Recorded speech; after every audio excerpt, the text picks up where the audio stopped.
Hello বন্ধুরা, সবাইকে স্বাগত জানাই আজকের ভিডিও নিয়ে। আজকে আমি চলে এসেছি নতুন ভিডিও নিয়ে, যেখানে আমি আলোচনা করব প্রিমিয়ার লিগের ট্রান্সফার নিউজ, বিশেষ করে প্রিমিয়ার লিগের টপ ক্লাবগুলোর Manchester City, Manchester United, Liverpool, Chelsea, Spurs, যাদের আমরা মোটামুটি খবর রাখি। তো এই সপ্তাহটা চেলসির জন্য কিন্তু খুবই ভালো যাচ্ছে, খুব ভালো মানে খুব ভালো। যাদের চাইছে তাদের পেয়ে যাচ্ছে, যাদের বের করতে চাইছে তাদের বেরও করে দিচ্ছে। আমরা অলরেডি আগের সিজনে দেখেছি যে চেলসির একটা প্রচুর বড় স্কোয়াড ছিল। বড় স্কোয়াড মানে প্রচণ্ডই বড় স্কোয়াড, কারণ অলরেডি তাদের 24 জন প্লেয়ার খেলছে। তার সাথে সাথে কতজন প্লেয়ার যে লোনে আছে তার ঠিক ছিল না। অনেক প্লেয়ার তারা কিনেছে এবং অ্যাভারেজ প্লেয়ার কিনেছে। তাদের যে প্লেয়ারগুলো সাইন করেছে তার মধ্যে দেখতে গেলে ভালো প্লেয়ার কে রয়েছে? কাইসেদো, যাকে বড় অ্যামাউন্টে সাইন করা প্লেয়ারদের মধ্যে কাইসেদো, এনজো ফার্নান্ডেজ, এই দুজনকে ভালো সাইন করেছিল। মার্ক কুকুরেলাকে ভালো সাইন করেছে। আর নতুন যারা এসেছে তাদের হাত ধরে কোল পামার এসেছিল। এই কোল পামার একটা ভালো সাইনিং, কিন্তু আর বাকি যাদেরই সাইন করা হয়েছে অত্যন্ত জঘন্য। আগেরবারে যেমন লেফট উইংয়ে সাইন করা হয়েছিল আলেহান্দ্রো গার্নাচো প্লাস আর একজনের নাম কি, জেমি গিটেন্স বরুসিয়া ডর্টমুন্ড থেকে, দুজনেই ডাহা ফেল। আমরা বারবার চেঁচিয়ে মরে গেলাম যে কি করতে ভাই এই দুজনকে নিচ্ছ। যাই হোক, এই দুজনকেই মনে এবারে বের করবে। তা লেফট উইংয়ে আমরা যেটা এক্সপেক্ট করে চলছি, জাভি আলোনসো চেলসিতে হয়তো এবারে 3-4-3 ফরমেশন নিয়ে খেলবে, যেখানে বরুসিয়া ডর্টমুন্ডেও এই ফরমেশন ট্রাই করেছিল। সেই 3-4-3-এর যদি আমরা ফ্রন্ট থ্রিকে দেখি, ফ্রন্ট থ্রিতে থাকতে চলেছে কোল পামার তো অবশ্যই থাকছে, যেটা আমরা 3-4-3-এর মধ্যে সামনের যে তিনটাকে ট্রায়াঙ্গেল ফরমেশনে এইভাবে ভাবতে পারি। ফ্রন্ট একজন স্ট্রাইকার থাকছে এবং তার জাস্ট পিছনে দুজন 10 থাকবে, একটা রাইট সাইডের 10 আর একটা লেফট সাইডের 10। তো ফ্রন্টটা আমরা ফ্রন্টম্যান হিসেবে ধরতে পারি জোয়াও পেড্রোকে। Joao Pedro out and out striker নয়, কিন্তু ও ঘুরে বেড়ায় এবং ভালো চান্সও ক্রিয়েট করতে পারে। Joao Pedro as a striker থাকছে এবং তার পিছনে রাইট সাইডেড নাম্বার 10 হিসেবে থাকছে কোল পামার, আর লেফট সাইডেড নাম্বার 10 হিসেবে থাকছে মর্গ্যান রজার্স। তো মর্গ্যান রজার্সকে একটা খুব বড় সাইনিং 117 মিলিয়ন ইউরো দিয়ে আর্সেনাল ঝাঁপিয়েছিল, কিন্তু আর্সেনাল অফার করছিল অ্যারাউন্ড 85 to 90 মিলিয়ন পাউন্ড। সেখানে চেলসি 117, হিউজ 117 মিলিয়ন পাউন্ড। বাপরে বাপ, ডিজার্ভ করে না। আমি এক্সপেক্ট করছিলাম হয়তো 90 থেকে 100, কারণ এখন মার্কেট খুব প্লেয়ারদের দাম খুবই বেড়ে আছে, মার্কেট এলিভেটেড হয়ে আছে, খুব হাইলি এলিভেটেড। সেই হিসেবে আমি এক্সপেক্ট করছিলাম হয়তো 90 থেকে 100। আর্সেনালের অফারটা ঠিকই ছিল, কিন্তু চেলসি যেহেতু তাদের না চ্যাম্পিয়ন্স লিগ ফুটবল আছে না কিছু আছে, তাদের অফার বাড়াতেই হতো। তো জাভি আলোনসো ট্যাকটিক্সকে ভরসা রেখেছে মর্গ্যান রজার্স এবং আর্সেনালকে ছেড়ে আলটিমেটলি সে চেলসিতে এসেছে এবং আমার মনে হয় এটা খুব ভালো একটা সাইনিং। লেফট সাইডের সে নাম্বার 10 হিসেবেও ভালো সাইন করবে।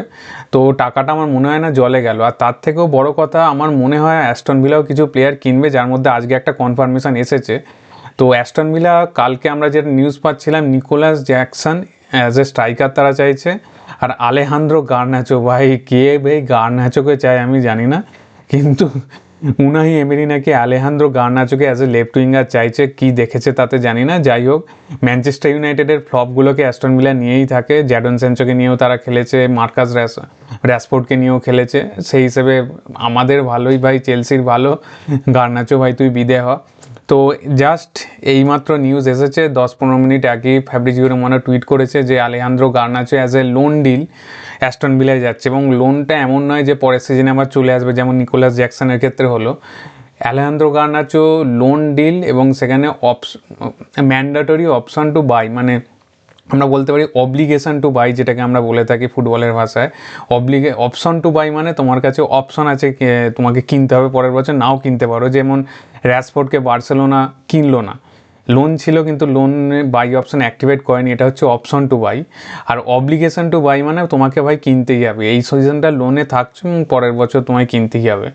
তো চেলসি এবং অ্যাস্টন ভিলার মধ্যে গার্নাচো নিয়ে যে ডিলটা হয়েছে সেটা অব্লিগেশন টু বাই নয়, কিন্তু type of mandatory to buy হয়ে যাবে। মানে যে কন্ডিশনগুলো রাখা হয়েছে সেটা পূরণ হবেই, এমন নয় নিকোলাস জ্যাকসন টু বায়ার্ন মিউনিখের যেভাবে ছড়িয়েছিল সেই ট্রান্সফারটা নয়। তো গার্নাচো আমরা ধরে নিতে পারি বিদায় হয়েছে, অ্যাস্টন ভিলাতে যাচ্ছে। পুরো তার যে স্যালারি সেটা অ্যাস্টন ভিলা কভার করবে এবং 2028-এ তারা কিনে নেবে আলেহান্দ্রো গার্নাচোকে। তাদের ব্যালেন্স হবে না, ইয়ারলি একটা পিএসআর থাকে, একটা স্পেসিফিক অ্যামাউন্ট অফ তুমি বাই করতে পারো, একটা স্পেসিফিক অ্যামাউন্ট তুমি খরচ করতে পারো। সেই ক্লাবের দিক থেকে দেখতে গেলে তারা ঠিকই করেছে যে এই বছর পুরো খরচটা না করে তারা নেক্সট ইয়ারের সাথে হিসাবটাকে অ্যাডজাস্ট করতে চাইছে। তো চেলসি থেকে বিদায় নিয়েছে, এবার আশা করছি নিকোলাস জ্যাকসনকেও পাবে। তো এইভাবে আমার মনে হচ্ছে অ্যামাউন্টটা ব্যালেন্স হয়েছে। চেলসি যে 117 মিলিয়ন ইউরো মর্গ্যান রজার্সের জন্য দিয়েছে, তার মধ্যে অলরেডি আমি এক্সপেক্ট করছি গার্নাচোর জন্য অ্যারাউন্ড 40 মিলিয়ন পাবে। এখনও কনফার্ম না যে বাই অপশনে কত অ্যামাউন্ট দেওয়া হয়েছে, তো আমি এক্সপেক্ট করছি 35 থেকে 40 মিলিয়ন পাউন্ড গার্নাচোকে বিক্রি করা হবে। তার সাথে নিকোলাস জ্যাকসনের চেলসি যেটা প্রাইস দিয়েছে সেটা হচ্ছে 60 থেকে 65 মিলিয়ন পাউন্ড। তো this is also a good price. তো আমি যদি 65 ধরি আর এটা 40 ধরি, তো মোরাললেস 100 মিলিয়ন পাউন্ড কভার হয়ে গেল। সেদিক থেকে দেখতে গেলে অ্যাস্টন ভিলা চেলসির সম্পর্ক খুব ভালো, এরা বরাবরই করে থাকে এরকম, আগেও করেছে, কেলিম্যানকে নিয়ে এইভাবে সব বুক ব্যালেন্স করেছে। তো এরা এইভাবে তুই ভাই আমাকে একটু চুলকে দে, আমি ভাই তোমাকে একটু চুলকে দিয়ে, এইভাবে এরা চলতে থাকে। তো চেলসি অ্যাস্টন ভিলা এবারেও তাই করেছে, এরা ওর প্লেয়ার নিচ্ছে এবং অ্যাস্টন ভিলাও আমাদের প্লেয়ার নিচ্ছে, যাক উপকারী হয়েছে। গার্নাচো চলে গেছে অলরেডি, এটা কনফার্ম নিউজ, এবং নিকোলাস জ্যাকসন যেতে পারে। তো গার্নাচোকে রোমা নেওয়ার জন্য ঝাঁপাচ্ছিল, কিন্তু রোমা অপশন টু বাই চাইছিল, কিন্তু চেলসি সেটা চাইছিল না। যাই হোক, গার্নাচো গেছে, আশা করছি নিকোলাস জ্যাকসনও যাবে। তো চেলসিতে স্ট্রাইকার হিসেবে থেকে যাচ্ছে জোয়াও পেড্রো, মার্ক গিউ এবং ডেলাপ, এরা দুজনও হয়তো চলে যাবে। মার্ক গিউয়ের জন্য চেলসি 20 থেকে 25 মিলিয়ন চাইছে, ডেলাপের জন্য অ্যারাউন্ড 20 থেকে 25 মিলিয়ন চাইছে, এবং নতুন একটা স্ট্রাইকার নিয়েছে যেটা আগের সিজনের জন্য চেলসিকে ভুগতে হচ্ছে। আগের সিজনেই ইমানুয়েল এমেগাকে ওরা সাইন করেছিল চেলসি যে এই সিজনে জয়েন করবে। তো এমেগা এই সিজনে স্ট্রাসবার্গ থেকে এখানে এসে জয়েন করছে। এমন কিছু ভাই নামি দামি স্ট্রাইকার না, অ্যাভারেজ স্ট্রাইকার, কিন্তু যাই হোক চেলসি ওনাদের যে আগের বারের স্ট্র্যাটেজি ছিল সেই স্ট্র্যাটেজির জন্য এই সিজনে ভুগতে হবে। হয়তো এমেগা লোনে যাবে ভাই, আমি জানি না, মনে হচ্ছে ওকে লোনেই পাঠাতে হবে, এমন কিছু আহামরি স্ট্রাইকার না। এবং নিকোলাস জ্যাকসনকে আশা করছি বিক্রি করবে, কারণ চেলসির এখন টাকা দরকার, নতুন প্লেয়ার কিনতে গেলে ভাই টাকা চাই। তো আমি এক্সপেক্ট করে চলছি জোয়াও পেড্রো অনলি স্ট্রাইকার থাকবে, তার সাথে একজন হয় ডেলাপ বা এমেগা কেউ থাকতে পারে, অথবা যদি লোন অপশন পেয়ে যায় হয়তো নতুন কাউকে কিনতেও পারে। তো আপাতত জোয়াও পেড্রো অনলি স্ট্রাইকার, তার সাথে একজন হয়তো ব্যাকআপ থাকবে, কারণ চ্যাম্পিয়ন্স লিগ ফুটবল নেই, সপ্তাহে একটা করে ম্যাচ খেলতে হবে ভাই, কত স্ট্রাইকার তুই নিবি। তো ফরওয়ার্ড লাইন মোটামুটি কভার। আমি এক্সপেক্ট করছি না ফরওয়ার্ডে আর কোনো সাইনিং হবে, যা হয়ে গেছে এই নিয়েই খেলাবে। এবার ফরওয়ার্ড লাইন থেকে ভাই বিদেয় হবে, যদি জেমি গিটেন্সকেও বিদেয় করতে পারে তাও ভালো, আরও কাউকে নিতে পারে।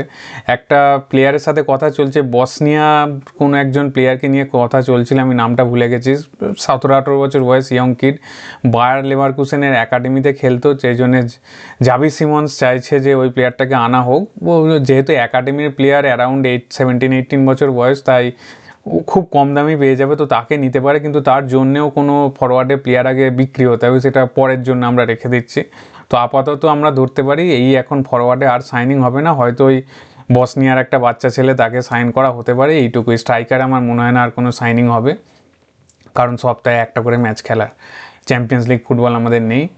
ডিফেন্সে আমরা যেটা দেখছিলাম, ম্যাক্সেন লাক্রোয়াকে ফ্রান্সে হয়তো একটা না দুটো বিশ্বকাপে ম্যাচ খেলেছে, তো ক্রিস্টাল প্যালেস থেকে তাকে নেওয়ার কথা চলছিল। তো চেলসির স্পোর্টিং ডিরেক্টর না, চেলসির যে চেলসির মালিক তিনি নিজে গিয়েই ক্রিস্টাল প্যালেসের মালিকের সাথে সরাসরি কথা বলছেন স্পোর্টিং ডিরেক্টরের উপর, আর ভাই ভরসা দেখাতে পারছে না। যাই হোক, যেভাবে হোক ম্যাক্সেন লাক্রোয়াকে নিয়ে ল্যাক্রোয়া, যাই হোক উচ্চারণটা ঠিকঠাক হচ্ছে না, ম্যাক্সেন ল্যাক্রোয়া। তো ম্যাক্সেন ল্যাক্রোয়াকে চেলসি অ্যারাউন্ড 55 to 60, আমি এক্সপেক্ট করছি 55 million amount plus 5 to 10 million add on এরকম থাকবে, depending on Champions League qualification etcetera. তো ম্যাক্সেন ল্যাক্রোয়া আমি আশা করছি এই উইক বা নেক্সট উইকেই এটা সাইন হয়ে যাবে, কারণ কথাবার্তা অনেক এগিয়ে গেছে। শুনছিলাম যে আর্সেনাল নেওয়ার চেষ্টা করছিল, কিন্তু এখন সেদিকেও নিউজ অনেক ঠান্ডা হয়ে গেছে। তো চেলসিতেই আসতে চলেছে ম্যাক্সেন ল্যাক্রোয়া। তো আমরা যদি চেলসির ডিফেন্স লাইন দেখতে যাই, লিভাই কলউইল তো থাকছে, ইনজুরি কাটিয়ে অবশেষে ফিরছে। রিস জেমস ইনজুরি প্রোন, তাও আমরা ধরতে পারি থাকছে। আর ম্যাক্সেন ল্যাক্রোয়া আছে, ওয়েলসলে ফোফানা ইনজুরি প্রোন হলেও আছে। তো আমরা যদি একটা আইডিয়াল ডিফেন্স ফর্ম করতে চাই, তো আমরা ধরতে পারি যে মিডিলে খেলবে লিভাই কলউইল, লেফট সাইডে খেলবে ম্যাক্সেন ল্যাক্রোয়া এবং রাইট সাইডে খেলবে রিস জেমস। এবার রিস জেমস যেহেতু ইনজুরি প্রোন, সেই হিসেবে আমরা আরেকটা ডিফেন্ডার সাইন করতে পারি। দুজনের সাথে আমাদের আপাতত লিঙ্ক আছে। তো ম্যাক্সেন ল্যাক্রোয়াকে আমরা ধরে নিচ্ছি কনফার্ম, এখনো ঘোষণা হয়নি কিন্তু খুব শীঘ্রই 55 to 60 মিলিয়ন ইউরোতে চলে আসবে। এবং তারপর যে দুটোর সাথে চেলসির লিঙ্ক চলছে, একটা হচ্ছে রোমেরো, স্পার্সে খেলে রোমেরোর সাথে কথা চলছে। যদি পেড্রো নেটো এবং রোমেরোর একটা সোয়াপ ডিল করা যায়, পেড্রো নেটো যাবেন স্পার্সে এবং ক্রিশ্চিয়ান রোমেরো চলে আসবে চেলসিতে। Romero is a good defender, কিন্তু রেড কার্ড ভাই প্রচুর রেড কার্ড খায়, ডিসিপ্লিনের খুব অভাব আছে। তো এটা নিউজ চলছে, এখনও কোনো শিওর না। কিছু বেন ডেভিস রিপোর্ট করেছিলেন, বেন ডেভিস স্পোর্টস জার্নালিস্ট, কিন্তু ফ্যাব্রিজিও রোমানো এই বিষয়ে কিছু বলেনি। তো কথাবার্তা থাকলেও খুব ইনিশিয়াল স্টেজে, হয়তো এনকোয়ারি স্টেজে আছে। তা আর একটা যেটা হতে পারে, ম্যানচেস্টার সিটির প্রাক্তন ইংলিশ ডিফেন্ডার জন স্টোনস এবারে বিশ্বকাপে খেলেছেন, যথেষ্ট ভালোই খেলেছে এবং জন স্টোনসের একটা দীর্ঘ অভিজ্ঞতা আছে, 32 বছর বয়স, সেই হিসেবে একটা প্রিমিয়ার লিগের এক্সপিরিয়েন্স প্লেয়ারকে চেলসি নিতে পারে ফ্রি এজেন্ট। তাই চেলসি নিতে গেলে কোনো টাকা খরচ করতে হবে না, কিন্তু স্যালারি দিতে হবে। এক্সপিরিয়েন্স প্লেয়ার, সে কিছু স্যালারি চাইবে। চেলসির যে এখন কারেন্ট স্যালারি মডেল আছে সেই নিয়ে চললে ভাই হবে না, একটু বেশি টাকা তোকে দিতে হবে। কিন্তু আমার মনে হয় জন স্টোনসকে নিতে পারে, কারণ রিস জেমস যথেষ্ট ইনজুরি প্রোন। সেই হিসেবে লিভাই কলউইল, ম্যাক্সেন ল্যাক্রোয়া এবং রিস জেমস বা জন স্টোনস দুজনের কেউ রাইটে খেলতে পারে সেই হিসেবে। কারণ আমাদের চেলসির ডিফেন্সে বাকি যা লোকজন রয়েছে, বেনোইট বাডিয়াসিল, অ্যাক্সেল ডিসাসি, তোসিন আদিরাবিও, এদেরকে ভাই কেউই পাতে দেওয়ার মতো না। তো সবাইকেই বিদায় হতে হবে। বাই দ্য ওয়ে, অ্যাক্সেল ডিসাসির ট্রান্সফারের কথা চলছে।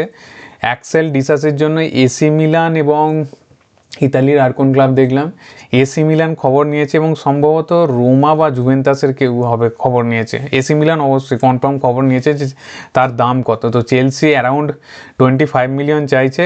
ভাই 25 মিলিয়ন অনেক, ও যা খেলে 10 থেকে 15 মিলিয়ন কি 20 মিলিয়ন দিলেও এনা। 25 বলছে, ও বলছে বাড়িয়ে, যাতে ওই 15-20 হয় আমাদের আর কি ওই সবজিপাতি কেনার মতো। আমি এক্সপেক্ট করছি 15-20 মিলিয়নে অ্যাক্সেল ডিসাসি যাবে, ওর জন্য সিরিয়ে লিগই ভালো। বাদিয়াসিলের জন্য সিরিয়ে থেকে কিছু অফার আছে, খোঁজখবর চলছে। তোসিন আদরবিওকে এখনও ছাড়তে চাইছে না। আমি আশা করছি যদি জন স্টোনস বা রোমেরোর মধ্যে কেউ একজন সাইন করে যায় চেলসিতে, তাহলে হয়তো তোসিন আদরবিওকেও ছেড়ে দেওয়া হবে, অ্যাজ এ ব্যাকআপ রাখা হয়েছে। এবং ট্রেভর চালোবা সেন্টার ব্যাক, সে এখনও রয়েছে চেলসিতে, তার সাথেও কথা চলছে। ফ্যাব্রেগাসের চাইছে। তো চালোবা ইজ এ গুড প্লেয়ার, আমার মনে হয় চালোবা অবশ্যই চলে যাবে, ওকে বিক্রি করতে অসুবিধা হবে না। অ্যারাউন্ড 25 to 30 মিলিয়ন ইউরো পেয়ে যাবে, 30 মিলিয়ন পাউন্ড পেয়ে যাবে।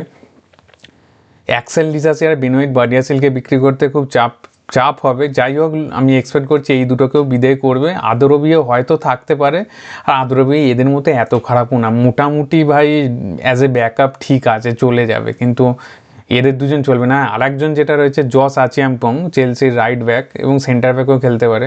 আচিয়াম্পংকে জাভি আলোনসো কনফার্ম করেছে ওই সিজনে অ্যাজ এ ব্যাকআপ ডিফেন্ডার থাকবে, তো আচিয়াম্পং যাচ্ছে না।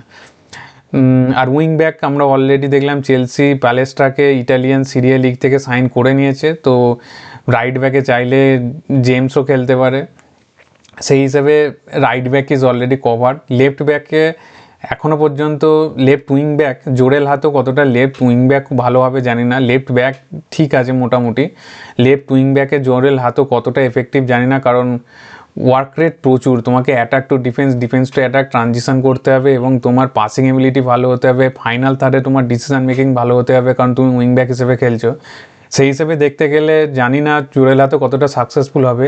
এক্সপেক্ট করছি যে আর একটা লেফট উইং ব্যাক সাইন করাবে। জাভি আলোনসো চেয়েছিল পেপ চাবারিয়াকে রায় ভালোকানো থেকে সাইন করতে, কিন্তু রায় ভালোকানো প্রথমে চাইছিল 20 মিলিয়ন, চেলসি বলছিল না 15 দেবো, যেন সেই সবজি বাজারে বিক্রি বাটার মতো। তখন ভাই 19-20 চাইছিল, দিয়ে দিলে ঝামেলা মিটে যেত, কিন্তু তখন চেলসি আমি 12 দেবো 15 দেবো এই করছিল। এখন বলছে আমাদের 45 দিতে হবে, তা নইলে দেবো না। তো আমার মনে হয় না পেপ চাবারিয়া, যেটা জাভির পছন্দ ছিল, তাকে পাবে।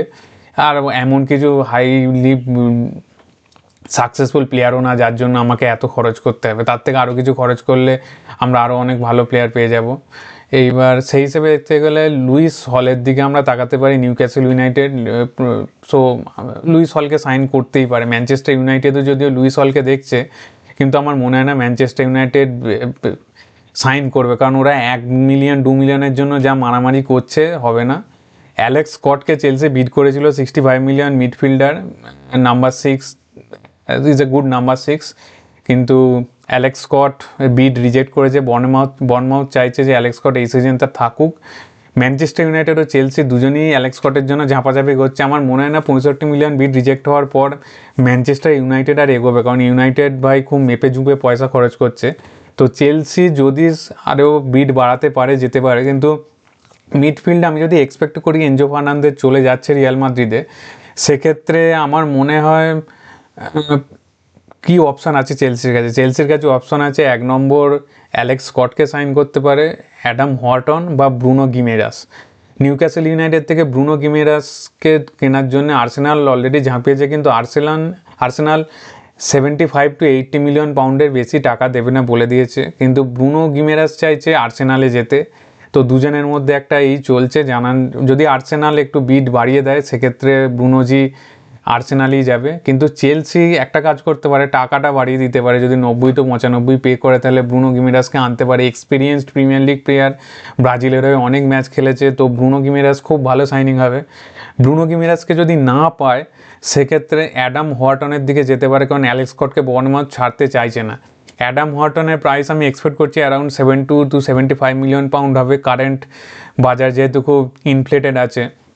তো অ্যাডাম হর্টন, অ্যালেক্স স্কট এবং ব্রুনো গিমেরাস, এই তিনটেই আমি অপশন দেখতে পাচ্ছি। ব্রুনো গিমেরাস খুব শক্ত অপশন, কিন্তু যদি ব্রুনো গিমেরাস আসে সেটা কি বলবো, বাম্পার চেলসি নিউজ হবে, একদম মর্গান রজার্সের মতো একটা সাইনিং হবে। মানুকনের দিকে ম্যানচেস্টার ইউনাইটেড ঝাঁপিয়ে আছে। ম্যানচেস্টার ইউনাইটেডেরও মিডফিল্ড নিয়ে সমস্যা চলছে, যে তারা ক্যাসেমিরো রিপ্লেসমেন্ট আর খুঁজে পাচ্ছে না। অ্যান্দ্রে স্যান্টোসকে তারা চেলসি থেকে সাইন করেছে, কিন্তু ওটা ক্যাসেমিরো রিপ্লেসমেন্ট না ভাই। একটু ক্যাসেমিরোর ক্ষেত্রে তোমার ফিজিক্যাল এবিলিটিটা মারাত্মক, পাসিং এবিলিটিও ভালো, কিন্তু এই ফিজিক্যাল এবিলিটি স্যান্টোস ফিজিক্যালি অতটা ইম্পোজিং না। তো সেক্ষেত্রে মানুকনেকে ম্যানচেস্টার ইউনাইটেড নেওয়ার জন্য ঝাঁপাচ্ছে, কিন্তু রোমা চাইছে অ্যারাউন্ড 60 মিলিয়ন, চেলসি ম্যানচেস্টার বলছে না আমি ছাড় দেবো না। তো চেলসি চাইলে মানুকনের দিকে যেতেও পারে, কিন্তু আমার মনে হয় চেলসি এবারে চাইছে প্রিমিয়ার লিগের এক্সপিরিয়েন্স প্লেয়ার নিতে। ভাই উল্টো পাল্টা ঝাঁটু প্লেয়ার নিয়ে লাভ নেই, যারা প্রিমিয়ার লিগ খেলেছে এসে ফার্স্ট ডে থেকে পারফর্ম করতে পারবে সেই রকম প্লেয়ারের দিকে চেলসি ঝাঁপাচ্ছে, যেটা লাস্ট 3 বছর মিসিং ছিল, 3-4 বছরে নতুন এই আব্রামোভিচের মালিকানা বদলের পর থেকে। আব্রামোভিচ যেমন রেডিমেড প্লেয়ার আনতো, চেলসি এখন রেডিমেড প্লেয়ার আছে না ভাই, ইয়ং প্লেয়ার কোথা থেকে বাচ্চা খুঁজে খুঁজে নিয়ে আসছে যে এরা 3-4 বছর পরে খেলবে, কেউই ভাই খেলতে পারছে না। তো সেক্ষেত্রে চেলসি এবারে স্ট্র্যাটেজি কিছুটা চেঞ্জ করেছে, experience player, premier league proven player নিয়ে আসছে।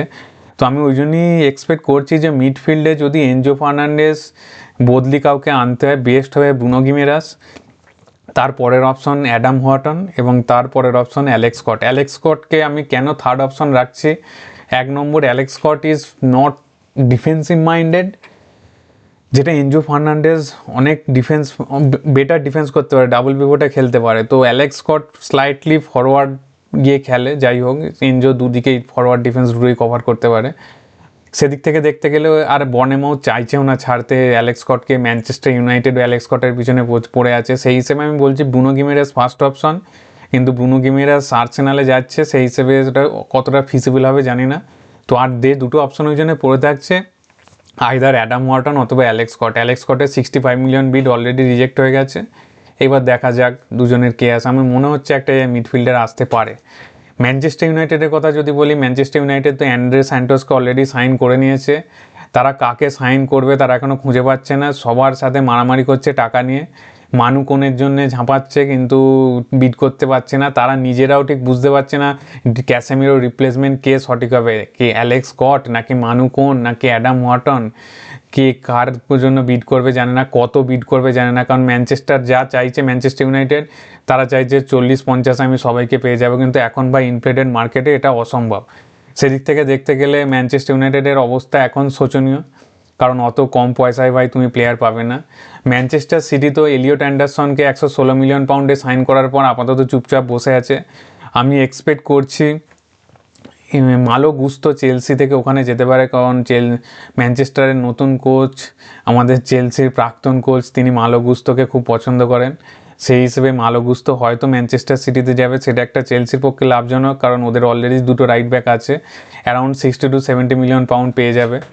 এবং রড্রির ট্রান্সফার স্টান্স চেঞ্জ হয়েছে। রড্রি রিয়াল মাদ্রিদে স্পেনে ফিরতে চান এবং স্পেসিফিক্যালি রিয়াল মাদ্রিদে খেলতে চান, এবং রিয়াল মাদ্রিদ প্রেসিডেন্ট ফ্লোরেন্তিনো পিরেজ এতদিন চাইছিল না রড্রিকে, কিন্তু এই গোটা বিশ্বকাপ দাপিয়ে খেলার পর পেরেজ ফাইনালি তার মত চেঞ্জ করেছে এবং আশা করছি রড্রি রিয়াল মাদ্রিদে যেতে চলেছে। রড্রির এটাই শেষ সিজন, মানে কারণ নেক্সট সিজনে ওটা ফ্রি প্লেয়ার হয়ে যাবে।